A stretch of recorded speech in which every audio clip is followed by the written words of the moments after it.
नमस्कार दर्शकों, मैं हूं डॉक्टर शुक्ला, एक डर्मेटोलॉजिस्ट। स्किन एचडी चैनल में आपका हार्दिक स्वागत है। आज का सेशन एक क्वेश्चन आंसर सेशन है। यानी बहुत से पेशेंट्स मेरे जो अक्सर पूछते रहते हैं मेलाज्मा के ऊपर, और मेलाज्मा पे मेरे कई वीडियोस भी हैं और उन वीडियोस में बहुत से कमेंट्स आते हैं। तो उन कमेंट्स के ऊपर और जो पेशेंट्स मेरे पूछते रहते हैं उन सब को मिलाकर इस बेस पे मैं आज का क्वेश्चन आंसर सेशन कर रहा हूँ यहाँ पे।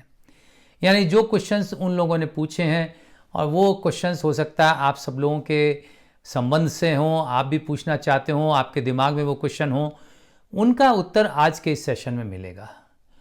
तो देखिए, जो सबसे कॉमन क्वेश्चन लोगों ने पूछा है, बहुत से लोग पूछते हैं, पेशेंट भी पूछते हैं और वीडियो में कमेंट्स भी बहुत आते हैं कि मेलाज्मा यानी झाइयों का क्या कोई परमानेंट इलाज है क्या। तो देखिए, अगर परमानेंट को हम इस वे में लेते हैं कि भाई कोई ऐसी दवाई है क्या कि जिसको मेलाज्मा की दवाई कर दें और मेलाज्मा हमेशा के लिए ठीक हो जाए, फिर कभी दोबारा मेलाज्मा नहीं हो, तो स्पष्ट रूप से ऐसी कोई दवाई तो नहीं है कि जो एक बार दवाई दे दें मेलाज्मा हमेशा के लिए ठीक हो जाए। ऐसी कोई दवाई नहीं है। लेकिन इस परमानेंट को दूसरे वे में अगर देखें तो हाँ, परमानेंट हो सकता है। दूसरा वे है कि अगर आप मेलाज्मा के कारणों को परमानेंटली आप उनका ध्यान रखेंगे तो आपको मेलाज्मा नहीं होगा। अब जैसे कारण हुआ, मैं आप जानते हैं कारण क्या क्या है। सन एक्सपोजर है, हार्मोनल इम्बैलेंस है।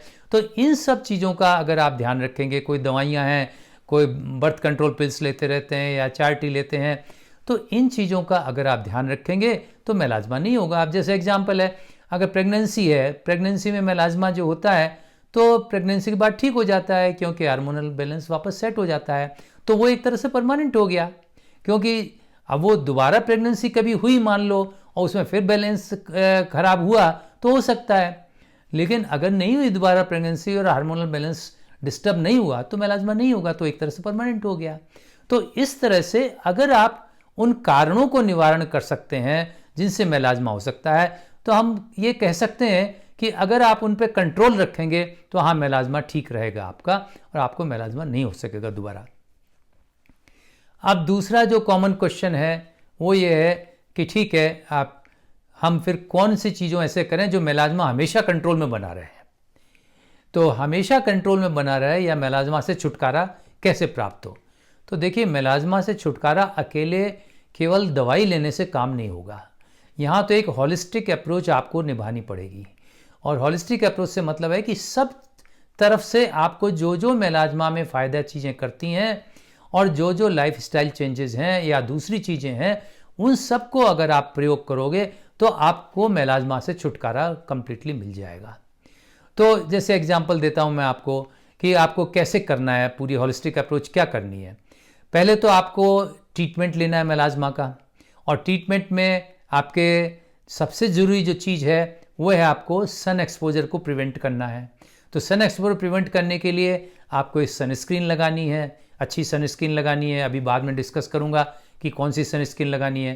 तो आपको सनस्क्रीन लगानी है, धूप से बचना है आपको जो मेलाज्मा को ठीक करने की दवाइयाँ आती हैं, जो डॉक्टर आपको प्रिस्क्राइब करते हैं, उनको बराबर आपको लेते रहना है जब तक डॉक्टर आपको मना नहीं करें।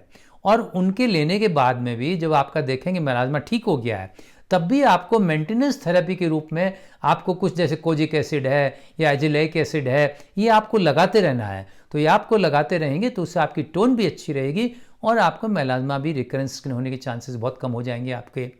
तीसरा, आपको जो भी कोई कारण आपको दिख रहा है उस कारण को आपको निवारण करना। कोई आपके बर्थ कंट्रोल पिल्स ले रहे हो तो उनको आप चेंज करें, कोई दूसरा तरीका अपनाएं, या आप देख रहे हैं कि कोई थायराइड की आपकी प्रॉब्लम है तो उसका आप इलाज कराएं, या कोई और कारण है तो उसको आप ठीक कराएं।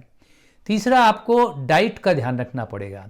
अकेले सिर्फ आपके दवाइयाँ लगाने से मेलाज्मा ठीक होगा, लेकिन वो पूरा कंट्रोल नहीं होगा जब तक सब चीज़ों पे आप ध्यान नहीं देंगे। आपकी डाइट में आपकी अच्छी बैलेंस डाइट होनी चाहिए, उसके अंदर खूब एंटीऑक्सीडेंट्स होने चाहिए, इसलिए आपको हरी सब्जी और फ्रूट्स आपको लेते रहना पड़ेगा। डाइट के अलावा आपको पानी का भी ध्यान रखना है।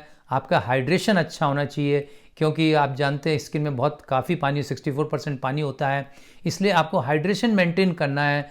जितना पानी आपकी ज़रूरत है उसके हिसाब से आपको पानी पीते रहना है आपको। इनके अलावा आपको जो कुछ लाइफ स्टाइल चेंजेस हैं उन पे भी थोड़ा ध्यान देना पड़ेगा, ये आपका पूरा कंट्रोल करने के लिए मेलाज्मा के। लाइफ स्टाइल के अंदर आपको नींद पूरी होनी चाहिए, 7 से 8 घंटे की नींद होनी चाहिए। आपको रेगुलर एक्सरसाइज करते रहना चाहिए जिससे ब्लड फ्लो आपका बराबर मेंटेन रहे। आपका कोई स्ट्रेस है, कोई मानसिक तनाव है तो आपको उसको दूर करना पड़ेगा आपको। तो ये जो चेंजेस हैं आपके लाइफ स्टाइल के, वो आपको करते रहना पड़ेगा। आपकी अगर आपकी ज़्यादा आदत है स्मार्टफोन देखने की या टीवी देखने की ज़्यादा, उसको आपको कम करना पड़ेगा जिससे आपके ब्लू लाइट का असर नहीं हो मेलाज्मा के ऊपर। तो इन सब चीज़ों को आप एक साथ काम करेंगे तो निश्चित रूप से मेलाज्मा का अच्छा कंट्रोल रहेगा, आपका मेलाज्मा ठीक हो जाएगा और मेलाज्मा की रिकरेंस नहीं होगी।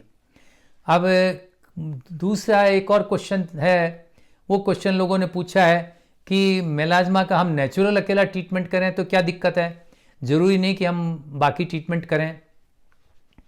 देखिए, वो इस पे डिपेंड करता है कि मेलाज्मा कितना हल्का है आपको, कितना पुराना है आपको, कितना गहरा है मेलाज्मा।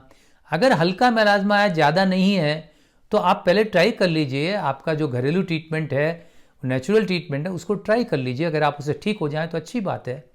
लेकिन अगर आपका मेलाज्मा पुराना हो गया है और अगर वो ठीक नहीं हो पा रहा है तो हो सकता है आपको फिर दूसरा ट्रीटमेंट भी आपको करना पड़े। तो घरेलू ट्रीटमेंट में वैसे तो अलग मेरा वीडियो है नेचुरल ट्रीटमेंट के ऊपर मेलाज्मा पे, फिर भी जस्ट एक मैं आपको रेफरेंस पे बता दूं कि बहुत सारे घरेलू चीज़ें हैं जो अच्छी मेलाज्मा में काम करती हैं। जैसे कि आपके मुलेठी है, मुलेठी जिसको लिकोरिस बोलते हैं, तो आराम से पंसारी के यहाँ मतलब आपके जनरल स्टोर पर मिल जाती है और उसका जो आप लेप लगाएं और मुलेठी को यूज़ करेंगे आप तो उससे बड़ा फ़ायदा होता है। इसी तरह से हल्दी जो होती है वो एंटी इन्फ्लेमेटरी होती है और इससे मेलानिन भी ये कम करती है। इसी तरह से आपको एलोवेरा है वो भी फ़ायदेमंद है और आंवला है वो भी फ़ायदेमंद है, टमाटर भी फ़ायदेमंद है, खीरा भी फ़ायदेमंद है। ये कई चीज़ें हैं जो आपके नेचुरल चीज़ें, वो सब मैंने आपको डिस्क्राइब कर रखी हैं उसके अंदर, वीडियो के अंदर, वो आप देख सकते हैं। तो वो सब चीज़ें आप नेचुरल ट्रीटमेंट करिए। लेकिन और एक बात और भी ध्यान रखिए कि नेचुरल ट्रीटमेंट में भी ये जितनी भी चीज़ें होती हैं वो हालांकि ज़्यादातर उनमें से कोई रिएक्शन करती नहीं है, लेकिन फिर भी अगर आप कहीं देखें कि भाई किसी कारण से अगर कोई जलन हो गई हो या कहीं लालाई आ गई हो या कोई दाने बन गए हों तो आप उसको नहीं यूज करें, भले ही वो नेचुरल चीज़ हो। या फिर आप ऐसा भी कर सकते हैं, कोई भी नेचुरल ट्रीटमेंट जब लें उस लेने से पहले आप उसको टेस्ट कर सकते हैं। तो ज़रा सा एक छोटा सा पैच है मेलाज्मा पर, उसके ऊपर ट्राई कर सकते हैं। जब सब कुछ 4-5 दिन तक सब ठीक रहता है तो फिर आगे आप इसको कंटिन्यू कर सकते हैं। अब उसके बाद में जो नेक्स्ट क्वेश्चन है वो जो बहुत लोग पूछते हैं और जो पेशेंट्स भी बहुत पूछते हैं और आपके कमेंट्स में भी बहुत आता है, वो ये है कि कौन सी सनस्क्रीन यूज़ करनी है और कौन सी करनी है और फिर उसके हमें नाम भी बताइए। क्योंकि अभी तक जो मैंने आपके जितने वीडियोस में मैंने आपके सनस्क्रीन बताए हैं वो तो बता दिया कौन सी यूज़ करनी है उसके, लेकिन इंग्रेडिएंट्स सब मैंने बता दिए। लेकिन ज़्यादातर कमेंट्स आते हैं कि इंग्रेडिएंट्स से हमें पता नहीं चलता मार्केट में, तो आप तो उनके ट्रेड नेम बता दीजिए। तो जनरली मेरी ये प्रथा रही है कि मैं ट्रेड नेम बताता नहीं हूँ, लेकिन चूंकि लोगों की बहुत ये डिमांड है, लोग पब्लिक मान रहे हैं, इसलिए मैं ट्रेड नेम को बता रहा हूँ। तो मैं किसी एक कंपनी का नहीं, कई कंपनियों के नाम आपको बता दूंगा। तो देखिए, सनस्क्रीन कौन सी होनी चाहिए ये मैं आपको बता चुका हूँ कि सनस्क्रीन एक तो ब्रॉड स्पेक्ट्रम होनी चाहिए, उसका SPF वैल्यू जो है 30 होना चाहिए या उससे ज़्यादा हो सकता है, और ये टिंटेड होनी चाहिए। एक इंपॉर्टेंट चीज़ है, टिंटेड सनस्क्रीन का मतलब होता है कि उसके अंदर आयरन ऑक्साइड पड़ा हुआ होना चाहिए। तो टिंटेड का फ़ायदा ये होता है कि टिंटेड सनस्क्रीन होती है तो उससे आपके जो ब्लू लाइट है, जो विजिबल लाइट है, वो भी रुक जाती है। तो बाकी जो ऑर्डिनरी सनस्क्रीन होती है उससे तो ultraviolet A, ultraviolet B light रुकती है, लेकिन जो सूरज की रोशनी होती है उसके अंदर विजिबल लाइट भी होती है, तो विजिबल इंफ्रारेड लाइट भी होती है। तो इन सब को रोकने के लिए आपको टिंटेड सनस्क्रीन की आवश्यकता है, और टिंटेड सनस्क्रीन तो जिसके अंदर आयरन ऑक्साइड पड़ा हुआ होता है। तो मैं आज आपको नाम भी बता देता हूँ, जो ट्रेड नेम है, जो ब्रांड नेम्स हैं, इनमें से कोई सी आप ले सकते हैं। जो मैं ब्रांड नेम बता रहा हूँ अच्छी स्टैंडर्ड कंपनियों के ब्रांड्स हैं ये सारे के सारे। जैसे आपके सिप्ला की ब्रांड आती है रिवेला, तो रिवेला टिंट आती है, आप इसको ले सकते हैं। इसी तरह आपके डॉक्टर रेडीज कंपनी है, उसका ब्रांड आता है, उसका आता है वेनेशिया सन टिंट, वेनेशिया सन टिंट, और उसका SPF भी बहुत हाई है, 115 SPF है, इसको आप ले सकते हैं। इसी तरह ग्लेनमार्क कंपनी की एक आती है, उसका नाम है एपिसॉफ्ट AC, उसको आप ले सकते हैं। फिर आपके सनस्टॉप आता है, फिर आपको सन हील आता है, ये सब टिंट आते हैं, सन हील टिंट, सन स्टॉप टिंट आते हैं। तो ये सब ब्रांड नेम्स हैं जो मैंने आपको बताए हैं, इनमें से कोई सा भी आप ब्रांड नेम ले सकते हैं। अब एक और क्वेश्चन जो अक्सर लोग पूछते हैं वो ये है कि क्या सनस्क्रीन हम घर में रहते हैं तो भी लगानी चाहिए? देखिए, घर में अगर आपके घर में धूप आती है, और वो नेचुरली ज़्यादातर घरों में आती है, जो खिड़की से, दरवाज़ों से, इनसे धूप आती है, तो धूप से आपको बचाव करना है। तो घर में भी आप रहते हैं तो भी आपको सनस्क्रीन की आवश्यकता है। फिर अगर आप कार में जाते हैं तो भी सनस्क्रीन की आवश्यकता है। बहुत से लोग ये कंफ्यूज करते हैं कि कार में जा रहे हैं वहाँ कौन सी धूप लग रही है, लेकिन कार में भी उतनी धूप लगती है। जो ग्लास होता है, उसका जो विंडशील्ड होती है, उसमें से सनरेज आ जाती हैं और आपको नुकसान करती हैं। तो कार में हो या फिर आपके बादल छाए हो, तब भी आपको सनस्क्रीन यूज़ करनी चाहिए। क्यों? बादलों से भी, उसके अंदर से भी आपके सनरेज निकल के आ जाती हैं, अल्ट्रावायलेट A और अल्ट्रावायलेट B लाइट आ जाती हैं, इसलिए उनसे भी आपको बचना है। तो ये सनस्क्रीन के बारे में हो गया। एक और इस ट्रीटमेंट के बारे में लोग क्वेश्चन करते हैं कि क्या हमें ट्रांक्सेमिक एसिड यूज़ करना चाहिए? देखिए, आपको यूज़ नहीं करना है, आपको अपने आप कभी भी कोई दवाई नहीं लेनी है, और ट्रांक्सेमिक एसिड तो आपको बिल्कुल लेनी नहीं है अपने आप। लोग कहते हैं क्या इससे फ़ायदा होता है? निश्चित रूप से ट्रांक्सेमिक एसिड का मेलाज्मा में बहुत फ़ायदा होता है, और ये गोलियों के रूप में दी जाती है, या तो 1 गोली रोजाना या दिन में 2 गोली, दोनों तरह की गोलियां आती हैं। लेकिन वो आप जब ही लें जब आपका जो डर्मेटोलॉजिस्ट है वो आपको प्रिस्क्राइब करे। और कितने दिन लेना है ये भी बहुत से लोग क्वेश्चन करते हैं। तो कितने दिन लेना ये भी आपको डर्मेटोलॉजिस्ट ही डिसाइड करेगा कि कितने दिन लेना है। तो आप कभी भी अपने आप नहीं लें, ये नुकसान कर सकती है कि उनके साइड इफ़ेक्ट्स भी होते हैं। तो डॉक्टर आपको देख के देगा कि आपको देना है या नहीं देना है। अब एक और क्वेश्चन कमेंट्स में आया है, कई लोग कहते हैं क्या थायराइड होने से, थायराइड की बीमारी होने से आपको मेलाज्मा हो सकता है? तो देखिए, थायराइड के होने से यस, थायराइड की जो खासकर थायराइड की जो कमी होती है, हाइपोथायराइडिज्म जिसको बोलते हैं, अगर हाइपोथायराइडिज्म है तो क्या होगा कि body thyroid stimulating hormone TSH है वो ज़्यादा प्रोड्यूस करेगी, और TSH जब ज़्यादा निकलेगा तो वो क्या करता है, वो मेलानोसाइट्स को स्टिमुलेट करता है।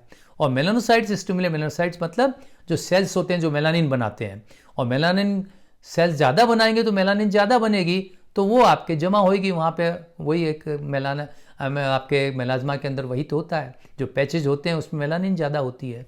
तो इसलिए थायराइड इस तरह से होता है। और इसी तरह से थायराइड की कमी से, TSH के कारण से आपका जो एस्ट्रोजन लेवल है वो भी बढ़ जाता है। तो एस्ट्रोजन अगर बढ़ेगा तो फिर आपका मेलानोसाइट स्टिमुलेट होंगे और फिर आपको मेलाज्मा हो सकता है। इसलिए थायराइड की कमी से, थायराइड की बीमारी से मेलाज्मा हो सकता है। इसलिए अगर थायराइड है आपको तो उसका ट्रीटमेंट आपको ले लेना चाहिए। एक और क्वेश्चन जो है लोगों का, वो भी कई लोगों ने किया है कि क्या कॉन्स्टिपेशन से मेलाज्मा हो सकता है? देखिए, डायरेक्टली तो कॉन्स्टिपेशन का कोई संबंध नहीं है। ऐसा नहीं कि जिनको कॉन्स्टिपेशन हो गया उनको मेलाज्मा हो जाएगा, इस तरह से डायरेक्टली तो कोई संबंध नहीं है। लेकिन हाँ, इनडायरेक्ट संबंध जरूर है, क्योंकि गट जो है, अपनी आंत, गट के अंदर जो सिस्टम, जो डाइजेस्टिव सिस्टम, गट का सिस्टम है, वो सब तरह से पूरी बॉडी से रिलेटेड है, और वो स्किन से भी रिलेटेड है। क्योंकि जितने भी आप खाते पीते हैं, जो कुछ भी होता है, एब्जॉर्प्शन सब वहीं से होता है। जो आपके पोषक तत्व होते हैं वहीं से एब्जॉर्ब होते हैं। तो अगर आपका कॉन्स्टिपेशन होगा तो प्रॉपर आपका एब्जॉर्प्शन नहीं होगा, जो पोषक तत्व है उनका एब्जॉर्प्शन नहीं होगा, तो बॉडी के अंदर तो आपके जो अच्छी तत्व हैं वो जाएंगे नहीं, ब्लड में नहीं जाएंगे, स्किन में भी अच्छे नहीं जाएंगे, तो मेलाज्मा भी इतना फ़ायदा नहीं हो सकता। इसी तरह से जो टॉक्सिन्स होते हैं बॉडी के निकलने, वो भी उसी से बाहर निकलते हैं। तो अगर आपका ठीक से आपका गट मूवमेंट ठीक नहीं है, बाउल ठीक से चल नहीं रही है, तो फिर आपका जो टॉक्सिन्स है जो बाहर निकलने चाहिए वो भी बाहर नहीं निकलेंगे। इसके अलावा बैक्टीरिया होते हैं, आप जानते हैं गट के अंदर अच्छे बैक्टीरिया भी होते हैं, खराब बैक्टीरिया भी होते हैं। ये बैक्टीरिया बहुत ज़रूरी होते हैं आपके लिए, और ये पूरे सिस्टम की, बॉडी को, पूरी सिस्टम को चलाते हैं, स्किन के लिए चलाते हैं, इम्यूनिटी के ऊपर असर होता है, हर चीज़ पर असर होता है। इन आपके जिसको बोलते हैं बायोम बोलते हैं, तो ये गट बायोम जो है ये बहुत इंपॉर्टेंट है। तो इसलिए कोशिश यही करें कि कब्जी नहीं रहे। तो मेरा यहाँ आंसर ये है कि डायरेक्टली तो कब्जी से मेलाज्मा नहीं होता, लेकिन कब्जी होने से इस पर विपरीत प्रभाव जरूर पड़ सकता है। तो ये कुछ क्वेश्चंस थे जो बहुत सारे लोगों ने पूछे थे, बहुत सारे पेशेंट्स ने पूछे थे, बहुत सारे कमेंट्स में आए थे। उम्मीद है कि इनमें से आपकी भी कुछ जो भी शंकाएं होंगी उनका समाधान हुआ होगा। और फिर भी अगर कोई और क्वेश्चंस हों आपके तो आप कमेंट्स में लिख सकते हैं और उनका भी जवाब मैं आपको कमेंट्स में दे दूंगा। तो आज के लिए बस इतना ही। अगली बार फिर किसी एक नए टॉपिक से आपसे मुलाकात होगी। तब तक के लिए आपसे इजाज़त चाहता हूँ। वीडियो देखने के लिए बहुत बहुत धन्यवाद।